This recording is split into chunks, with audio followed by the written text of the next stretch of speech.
Knowledge transfer platforms versus process documentation tools. Which one is better for scaling teams? Scaling teams is hard. As headcount grows, knowledge gets siloed, processes become inconsistent, and onboarding new hires slows down. That's where knowledge transfer platforms and process documentation tools come in, but most teams get the difference wrong. Process documentation tools are static repositories.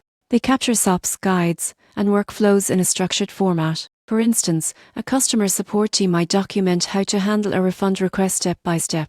These tools are great for consistency and compliance because they give employees a reference point whenever they need it. Knowledge transfer platforms go a step further. They not only store documentation but also enable interactive learning, mentorship, and context-driven guidance. For example, when a new engineer faces a bug, a knowledge transfer platform might suggest relevant past tickets, tutorials, or expert contacts in real time. It's about sharing tacit knowledge that doesn't live in a document. Here's the key insight: process documentation ensures consistency, while knowledge transfer platforms accelerate learning and adaptability. One preserves knowledge, the other spreads it efficiently across a growing team. So which is better for scaling? If your priority is establishing standard procedures, process documentation tools are essential. If your goal is to onboard faster, reduce errors, and enable team members to make informed decisions quickly, knowledge transfer platforms deliver far greater impact.